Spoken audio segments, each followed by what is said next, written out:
자녀를 의대에 보내겠다고 이제 꿈꾸시는 분들은 목적이 사실 거기에 있지는 않거든요. 직업적으로 한 40년 동안 은퇴 걱정 없이 일할 수 있는 일자리를 원하시는 거예요. 근데 문제는 경제적인 측면에서의 베니핏은 지금보다 떨어질 수밖에 없습니다. 의사가 한 분이 계시고 로봇이 더 들어가 있는 이런 형태로 이제 바뀔 겁니다. 대형 로펌만 봐도 신입 변호사를 덜 뽑아요, 확실히. AI가 할루시네이션 없이 잘하거든요. 안녕하세요. 저는 인지과학자 김상균 교수라고 합니다. 제가 저를 이제 인지과학자라고 설명하는데 어떤 분들은 인지과학을 잘 기억하지 않고 그냥 제가 뭐 메타버스 연구자, 인공지능 연구자, 휴머노이드 연구자 이렇게 불러주시는데 그것도 연구하는 게 틀린 건 아닌데 저는 기본적으로 인지과학을 연구합니다. 인지과학 관점에서 사회를 바라보고 기술을 바라보는 사람이어서 제가 뭐 수학적인 백그라운드 갖고 인공지능 얘기하는 거 아니니까 그걸 좀 차이점이 있는 연구자다. 요거를 좀 말씀드리면서 인사를 드리겠습니다. 인지과학이란 무엇인가요? 인지과학이 흔히 학부에 없어요. 우리나라 사람들은 뭐 건축학과다, 컴퓨터공학과다, 대학에 학부가 있는 과들은 그래도 이해도가 높은데 인지과학은 저만 봐도 학부 때는 그런 게 없었고 대학원 가서 박사과정 때 공부한 분야거든요. 근데 인지과학은 가장 근접한 학문으로는 흔히 심리학 얘기를 많이 해요. 그런데 심리학하고 또 결이 약간 다른 건 심리학하고 다르게 제가 이제 배운 것만 봐도 뭐 컴퓨터공학도 배웠고 뇌과학도 배우고 약간 윤리나 철학도 배우고 이거 합쳐가지고 인지과학인데 인지과학은 도대체 뭘 연구하는 거냐면 인간의 마음입니다. 근데 인간의 마음이 비논리적인 부분도 있고 수리적으로 정리될 수 있는 부분도 있고 막 하거든요. 이걸 다루다 보니까 마음을 가운데 놓고서 심리학과 뇌과학이 많이 들어가고 이걸 활용할 때 컴퓨터적으로 어떻게 할 것인지 윤리나 철학적인 이슈는 없는지 좀 종합적으로 바라보는 학문을 인지과학이라고 보시면 좋겠습니다. AI 시대에는 직업과 교육의 개념이 어떻게 달라지게 될까요? 기존에 기업에서 사람 뽑을 때 보면 특성이 딱 보여요.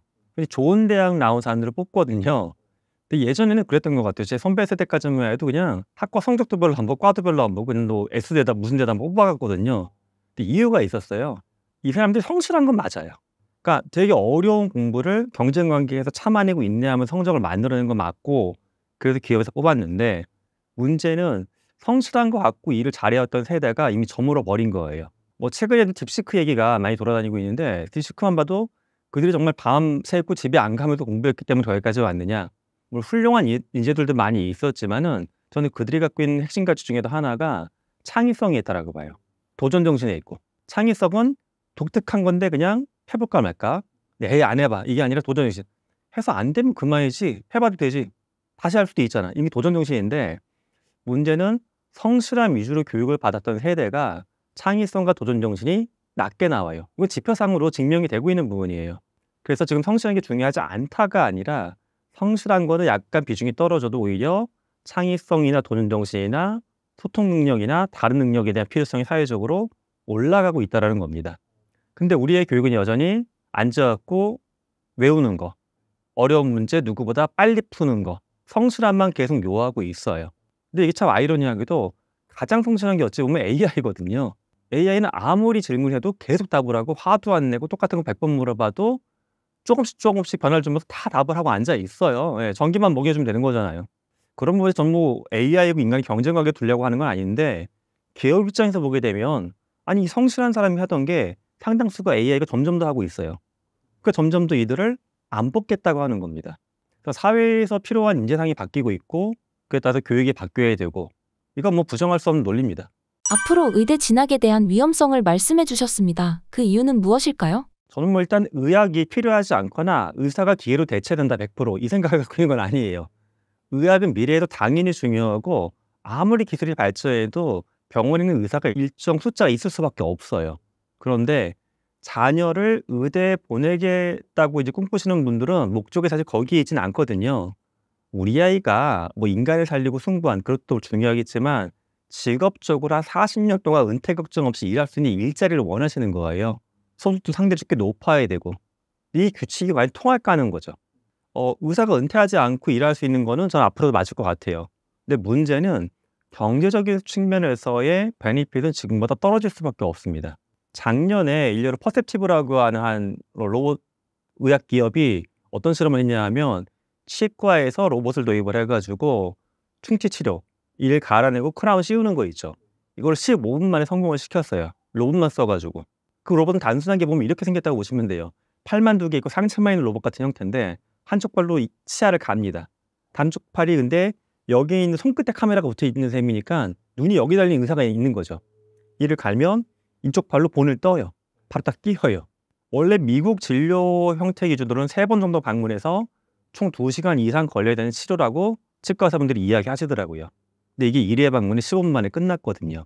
그렇다고 해서 이런 미래가 오진 않을 것 같아요. 치과를 딱 들어갔더니 로봇이 리셉션에서 응대를 하고 태블릿으로 막 예약을 해가지고 딱 누우면 치료할 그 사람은 없어.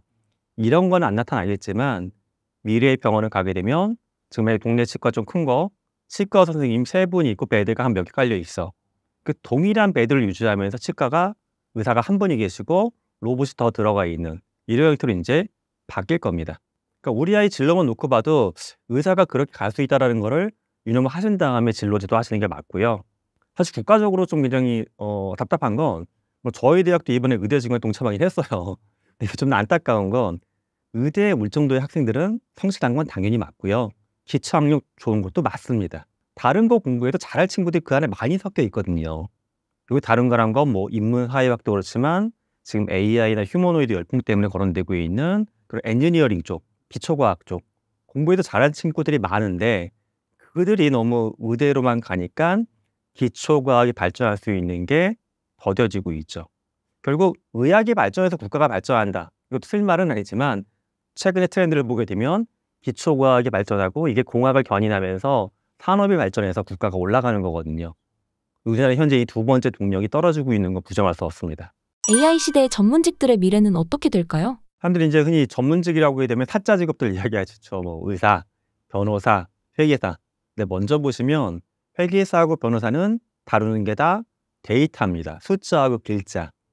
물론 이런 것도 있죠. 내가 고객을 만나고 막 같이 공감해주고 상담도 해주고 같이 뭐 고민하고 이런 인간적인 활동이 없어지는 건 아니에요. 하지만 제가 알고 있는 대형 로펌만 봐도 작년부터 이미 어떤 추세가 나오냐 하면 신입 변호사를 덜 뽑아요, 확실히. 그래서 제가 물어봤어요. 아니, 법률적인 분쟁이 줄어드는 게 아닌데 왜 덜 뽑습니까? 했더니 그건 맞대요. 법률 서비스 시장이 커지는 건 맞는데 가만 보면 신입 변호사를 뽑아서 맨날 시키는 게 뭐 판례 찾아와라, 이거 써머리 해와라. 근데 이 정도는 AI가 할루시네이션 없이 잘하거든요.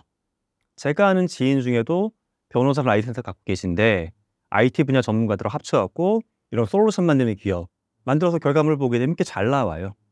그래서 저는 이들이 뭐 로봇처럼 법정에 걸어 들어가서 혼자 변론을 하고 판결 이걸 말씀드리는 게 아니라 하나의 큰 사건이 있을 때 변호사가 만약에 2명, 3명이 달라붙어야 돼. 근데 그게 아니라 한 명이 소프트웨어 써가지고 일을 한다는 거예요. 그래서 이 시장이 또 장기적으로 제가 물어봤어요. 그럼 당장 이번에 뭐 신규 변호사 10분 뽑지 않고 소프트웨어 도입하고 신입을 2명, 3명 뽑았어요. 아니 근데 그럼 대표님 5년 후에는 어떻게 되는 거냐고. 또 5년 후에 이분들이 올라와서 이제 중견 변호사가 막 되는 거잖아요. 고참 변호사. 이들이 비어 있는데 신입이 갈 자리가 없잖아요. 근데 또 여기서 또 좀 심플하게 이렇게 생각하시더라고요. 그때 가서 일 잘하는 변호사 딴 데 땡겨오면 된다고. 왜냐면 이게 경쟁 관계이기 때문에 변호사가 배울 수 없는 환경이 되는 건 자기 선배 변호사로서 안타깝지만 이렇게 해야지만 비용이 세이브 돼서 나중에 좋은 사람을 땡겨올 수가 있지. 지금 우리가 사람 뽑아서 후배 교육시킨다는 측면을 하게 되면 우리 경쟁력 떨어지니까 오히려 5년 뒤에 우리가 사람 뺏겨요라고 이야기하는 거예요. 게임이요 측면인 거예요, 이게. 회계사도 마찬가지고요. 그래서 이제 회계사나 변호사가 좀 더 충격파가 좀 크리다 보고 있고요. 물론 당연히 여기에는 국가적 라이센스 문제가 걸려 있기 때문에 모든 소프트웨어를 만든다고 해서 그대로 쓸 수 있냐 없냐 이건 아니에요. 근데 이제 한 가지 더 아셔야 될 건 불과 한 5년 전까지만 해도 법률 분야에 AI 썼을 때 오류가 꽤 높았어요. 호주 같은 경우는 그래서 이제 기본적인 거 대중대상으로 서비스 뭐 측정해서 벌금 때리는 거 이렇게 AI 동원했다가 한번 대규모의 오류가 발생해가지고 수천억 물어준 케이스도 있었거든요. 그런데 AI 발전이 선형적으로 나타나는 게 아니라 계단식으로 폭발하고 있거든요, 지금. 그래서 어떤 분들은 2년, 3년 전 대비 뭐 그렇게 발전했겠냐 싶은데 그게 아닌 거죠. LLM이 나오면서 몇 개는 올라갔다라고 보시면 돼요. 그래서 대체 가능하고요. 여기서 이제 더 하나 나가게 되면 전문적인 지식을 갖고 있으면서 몸을 쓰는 사람들. 의사잖아요, 의사. 또 몸을 안 쓴다고 해서 뭐 팔다리가 없는 거 아니겠지만 상대적으로 복잡한 뭐 서전이 아닌 영상 판독하는 분들, 또 상담하는 분들. 이 영역에서 이미 또 AI가 들어가기 시작했죠. 또 국내 기업만 봐도 2024년 기준으로 제가 그냥 봤던 케이스에서 한 200개 정도의 국내 기업이 이미 조직 내 상담사를, 물론 이제 그중에는 정신의학자도 있고 일반 심리 상담가도 있었겠지만 이분들의 자리를 앱으로 대체하는 걸 추진하고 있는 기업이 국내에서만 200개예요. 그리고 또 영상 판독을 보게 되면 영상 판독이 사라지는 건 아니겠지만 이분들을 보조하는 도구로 AI가 이미 쓰이고 있고요. 사실 뭐 중국이나 미국에 나왔던 논문들을 보게 되면 이미 이런 케이스가 이제 별로 신기하지도 않아요. 뭐냐 하면 인간보다 더 빨리 정밀하게 진단했습니다. 실제 이런 케이스가 너무너무 많아지고 있어요. 이게 누적되다 보게 되면 지금 얘기했던 의사, 변호사, 회계사분들이 전체적인 시장의 파이는 커질지언정 이 안에서 인간이 가져갈 수 있는 어떤 프로핏의 비율은 줄어들 수밖에 없다. 이렇게 봅니다. AI가 대체하기 어려운 인간만의 능력과 직업은 무엇일까요? 내가 만약에 정신의학 쪽 소프트웨어화되어 있는 AI 아바타하고 대화를 해요. 상담도 하고. 근데 이렇게 실험을 해보게 되면 사실 어느 정도 선까지는 인간이 AI 아바타를 통해서도 위로받기도 하고 치료 효과도 나타나기는 해요. 그런데 깊은 공감으로 들어가면 얘기가 약간 달라져요. 인간 대 인간이 교감을 하면서 정말 공감해 줄 때 그 피드백과 효과, 이게 나타나지는 않아요. 아직까지는. 또 이런 케이스도 볼 수가 있죠. 좀 가볍게 보게 되면 우리가 음식점 가가지고 이렇게 주문해서 먹잖아요. 태블릿 눌러서 먹고. 그런데 이 태블릿하고 나하고 어떤 단골 관계가 형될까? 뭐 많이 봤던 식당 아주머니, 식당 사장님처럼 이렇지는 않잖아요. 대화하면서 오늘 피곤해 보이시는데 하면서 그 음료수 쓱 하나 갖다 주고, 근데 또 이제 마음이 울렁거리기도 하는 그런 거잖아요. 사람들이. 인간이 가장 위대해서가 아니라 내가 그냥 사람이기 때문에 사람 대 사람의 관계성이 이어지는 업무, 그 영역은 앞으로 계속 발전할 가능성은 큽니다. 의사가 기본적인 처방이나 어떤 것들은 AI나 뭐 도움 받겠지만 인간 대 인간의 관계에서 더 잘 끈끈하게 이어가고 당겨올 수 있는 의사가 더 많은 고객들을 데려갈 것이고, 영업도 마찬가지예요. 최근에 보면 작년에 했던 이제 프로젝트나 자문도 봐도 자동차나 금융 서비스를 영업하는 사원들을 줄이는 기업들이 국내에 꽤 많아졌어요. 근데 이들을 봐도 사람들 다 내보내지는 않아요. 일부는 챗봇이나 온라인의 AI 어시스턴트가 대응하겠지만 궁극적으로 복잡하거나 최종적인 어떤 계약 단계에선 사람이 개입을 하거든요. 그런 거를 더 잘할 수 있는 부분에는 사람을 더 필요로 하죠. 요약을 하면 인간적인 감성이나 교감이 필요한 영역들, 이게 생각보다 꽤 많은데 이런 것들은 앞으로도 인간의 자리로 저는 유지가 되리라 봅니다. 정말 단순한 일반적인 상식으로 볼 수 있는 직업도 저런 거예요. 연예인, 케이팝 아이돌. 케이팝 아이돌이 실제 보게 되면은 그런 일본에서는 이제 그런 아바타나 로봇으로 아이돌 같은 거 만들었던 케이스도 있고요. 어떤 밴드 같은 경우에는 팔이 7, 8개 달린 밴드도 만든 적이 있어요. 막 인간이 연주하지 못한 락밴드. 막 연주 소리 자체는 기가 막혀요.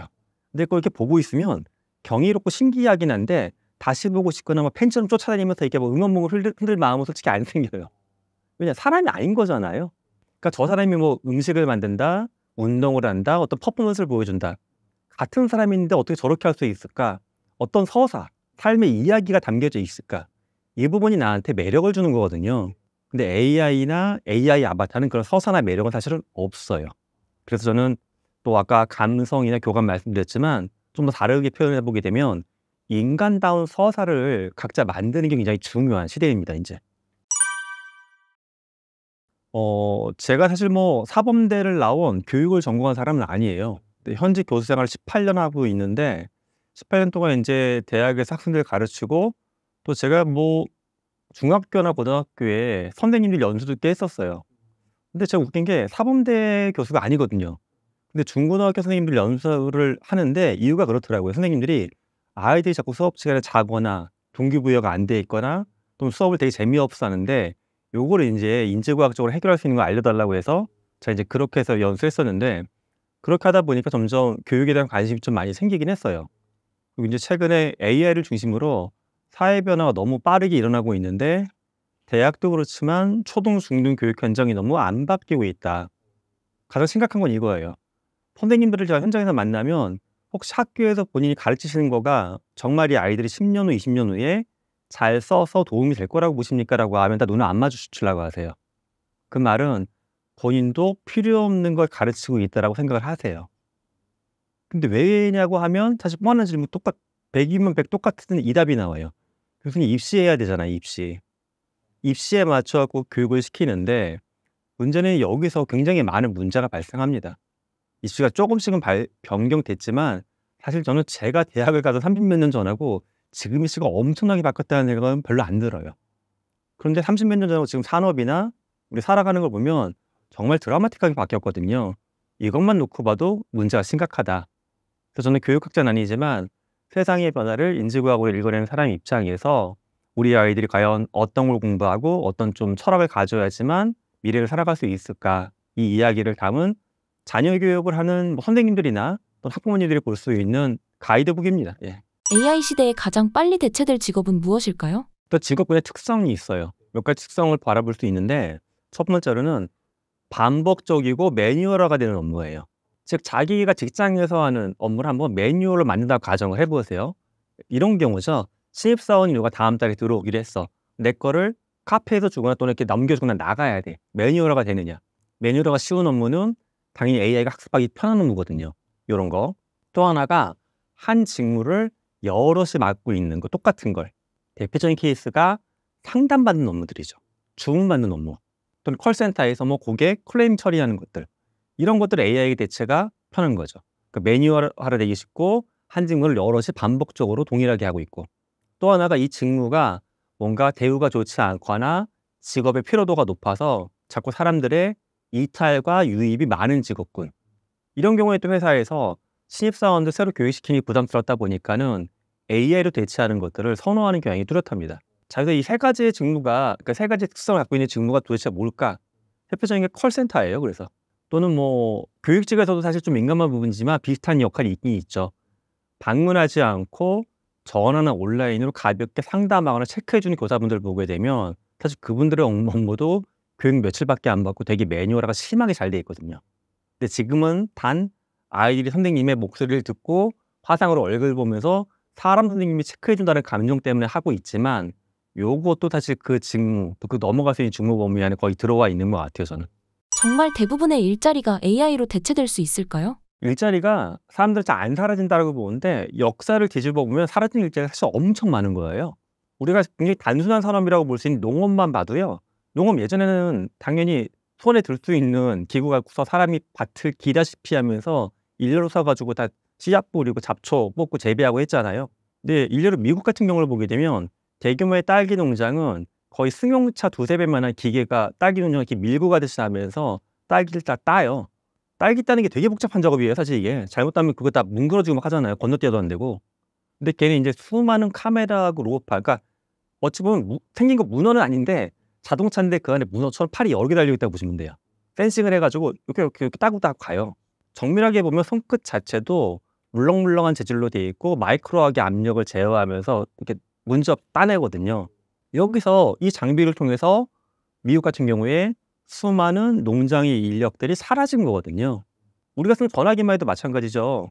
제가 1973년도생인데 제가 학생들하고 이제 수업시간에 퀴즈할 때 냈던 문제 중에 기억나서 갑자기 말씀드린 건데, 제가 옛날 사진 보여주면서 이게 나 태어났을 때 있던 직업이다? 근데 안 믿어요. 전화기와 관련된 직업인데 뭐냐 하면 전화 교환원. 이게 우리나라에 제가 태어났던 그 시점까지 존재했던 직업이에요. 사람이 전화하면 자동화 교환기가 없으니까는 내가 어디 전화 거시는 겁니까? 해가서 뭐 이렇게 꽂는 건 아니었지만 약간 그렇게 해서 스위치 연결해가지고 전화 연결해줬던 거. 이거 학생들한테 1970년대 초반까지만 해도 우리나라에서 특히 여성분들이 그때 이제 일자리가 적으니까 굉장히 안정적인 좋은 직업으로 하나가 있었거든요. 그거 지금 싹 사라졌죠. 물론 그렇다고 해서 그런 포지션이 전혀 없는 것도 아니에요. 어떻게 보면 자동 교환기가 생겼지만 그걸 모니터링하는 요원들이 몇 명 앉아 있긴 하겠죠. KT 콜 시스템에. 근데 그때 만약에 300명이 하던 업무다. 3분의 1? 10분의 1? 아니에요. 한 10명도 안 되는 사람이 모니터링하는 걸로 끝나버린 거죠. 이렇게 직업의 변화는 계속 되어 왔습니다. 근데 우리는 보통 저만 봐도 직장생활 30년 차고 오래 안 되다 보니까 자꾸 자기가 살아왔던 시간, 특히 자기가 맡아왔던 직무 내에서만 일이 사라졌는지 안 사라졌는지를 봐요. 그러니까 범위도 좁게 보고 기간도 짧게 보는 거예요. 그러니까 자꾸 안 변한다라고 막연하게 생각하는 건데 역사가 말해주는 건 확실합니다. 직업은 계속 사라졌고 새로 등장하고 이거 왔다 갔다 했어요. 제가 이제 국내에서도 기본소득을 주장한 게 한 3년 전부터 얘기를 했었어요. AI나 로봇이 기본소득을 불러일으키게 될 것이다. 근데 초반에 이 얘기 꺼냈을 땐 약간 미친 사람, 너무 허황되고 이게 무슨 SF 이야기도 아닌. 근데 최근에 보면 정부 문구에도 조금씩 올라오기 시작했고 뭐 샘 알트만이나 이렇게 AI 비즈니스 하는 쪽에서는 거의 모든 대표들이 다 이야기하고 있습니다. 예. 극단적인 케이스를 말씀드리면 이렇게 상상해 보시면 좋아요. 영화나 이렇게 그런 거 보면 로마 시대 나오잖아요. 로마 시대 보면 귀족이 있고 노예가 있죠. 근데 AI가 노예라고 비유하기는 좀 애매하지만 어떤 노예처럼 기계니까 그렇게 내 일을 다 해줘. 나는 귀족처럼 말만 하거나 뭐 하면 얘네가 다 갖고 와. 근데 로마 시대 귀족이 어떻게 살았나 보게 되면은 영화에서 나온 씬을 보게 되면 굉장히 철학적인 거 고민하고 문학이나 예술을 창작하는 사람들도 있지만 상당수의 사람들은 그냥 쾌락, 그러니까 어떤 유흥이나 이거 어떤 루덴스의 측면을 넘어간 거예요. 쾌락만 빠져가지고 망가진 사람들도 많이 있었거든요. 그래서 기본소득을 논하는 많은 국가들이 사실 두 가지 길을 동일하게 보고 있는 거예요. 예를 들어 폴란드에서 했던 실험을 보게 되면은 처음에 실험 전에 그런 고민이 있었지만 한 2,000명 대상으로 실험을 해봤더니 그렇게 빠지는 사람은 적었어. 오히려 많은 사람들은 내가 당장 일자리나 먹거리 걱정은 없으니까 요거 받아가고 그래도 먹거리 해결하면서 어떻게 하면 내가 좀 직무 교육을 제대로 받아가지고 안정적인 좋은 일을 해볼 수 있을까? 교육받고 고민하는 시간을 보내면서 좋아졌어요, 사회가. 근데 모든 게 이렇지만은 않은 게 문제가 되죠. 국내 케이스만 봐도 이제 국내에서도 보면 기초수급자분들 받아가시는데 제가 이제 그럼 구청에 일이 있어 갔다가 이제 담당자들하고 좀 그런 거 살짝 여쭤보게 되면은 좀 조심스럽지만 그 말씀하실 때가 있긴 해요. 그거 받아가셔가지고 그거 몰래 이렇게 쌀 사시고 뭐 사시고 해서 식비를 하셔야 되는데 또 어떤 분들은 받아가면 하루 이틀만에 다 쓰신대요. 그리고 뭐에다 쓰세요 하면은 도박하시는 것 같다고. 그리고 하룻밤에 뭐 이렇게 술 막 양주 사서 딱 드시는 분들 막 그렇대요. 그런 분들의 이제 비율의 문제긴 하죠. 근데 이게 인간 사회에서 100%는 힘들다고 봐요. 그러니까 기본소득이 모든 사람을 다 자기를 준비할 수 있는 아름다운 존재로 만들어준다 100%. 이거는 어려운데 그럼 타락한 존재로 만들어지는 게 99%냐? 또 이건 아니거든요. 우리는 비율의 문제인 것 같아요.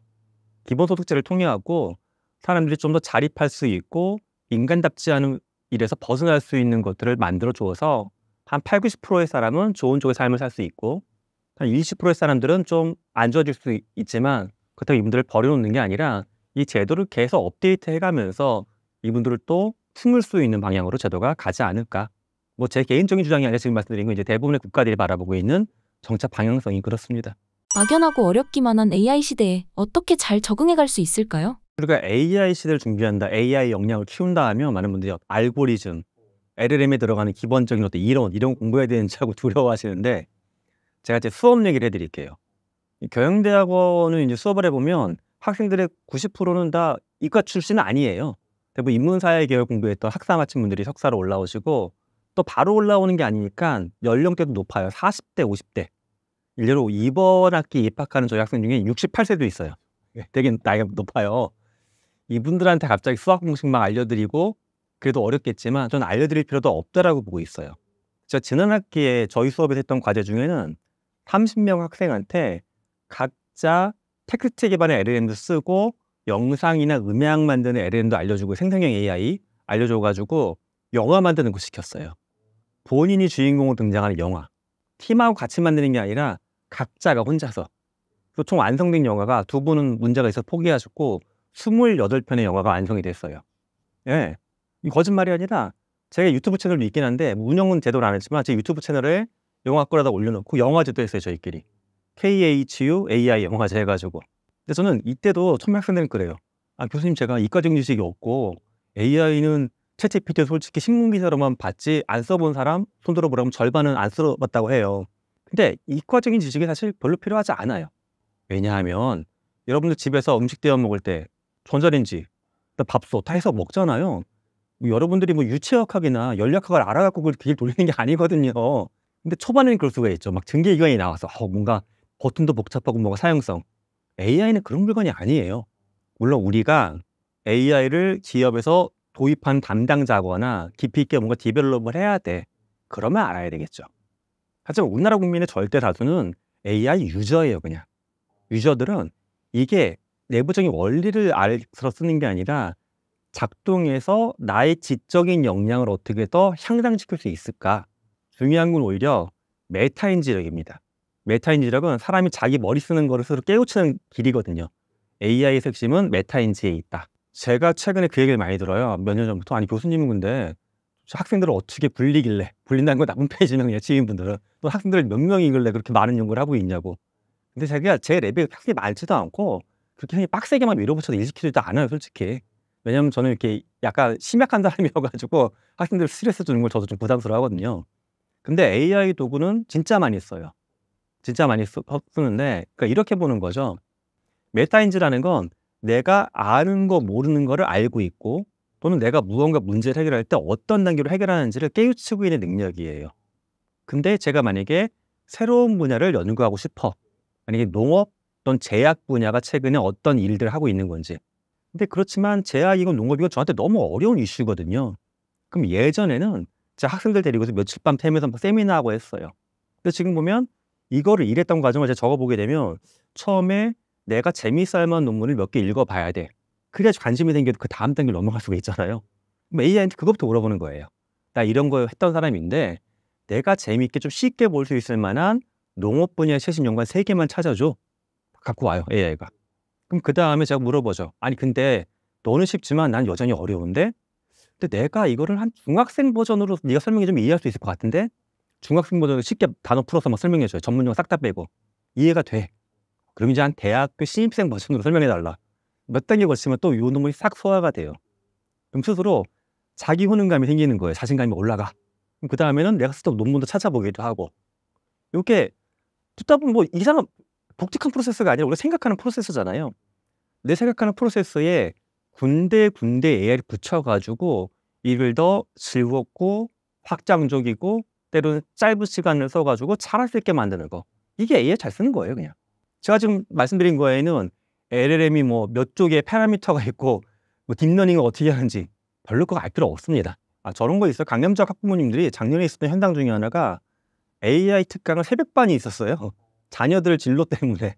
근데 그분도 정말 열의가 높으신 분들인데 그때 제가 받았던 질문 중에 하나가 그럼 우리 아이 이제 코딩 교육 어떻게 시키면 좋겠냐고 물어보시더라고요. 근데 저는 그래서 최근에 코딩 교육을 거의 말리고 있어요.